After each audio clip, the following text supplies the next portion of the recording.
Assalomu alaykum bizni kuzatib boruvchilar. Bizda yana bitta obyektimiz bitdi. Bu xonadonimiz. Bundan oldingi videoyimda ish jarayonini tashlagandim va hozir bitgan bir 2-3 kun bo'ldi. Ayrim sabablarga ko'ra video qo'ya olmagandim. Mana bugun vaqt bo'lib kelib, mana sizlarga ulashmoqchi bo'ldim. Bir ko'ringlar chiqqani, qanday yoqqan bo'lsa, bitta laykni ayamaysizlar, podpiskani bosasizlar. Ko'ringlar chiqarib birinchi o'rinda mana bu nimamizga e'tibor berib qo'yasizlar. Ustunga qaranglar, qanaqangi did bilan ishlangan. Ustunmisan ustun. Juda ham chiroyli qilib o'rnatishdi. Mana bu haytegimizga, darvozaxonamizga mos ravishda o'rnatilgan.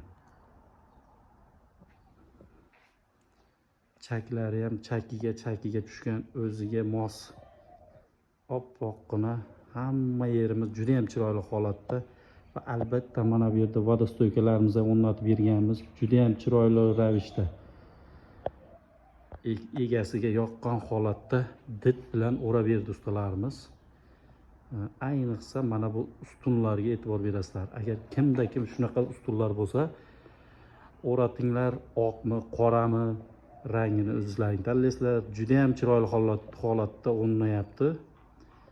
Albatta yog'ochni kraska qilib qo'ygandan ko'ra mana bu narsa juda ham boshqacha narsa bo'lib chiqyapti.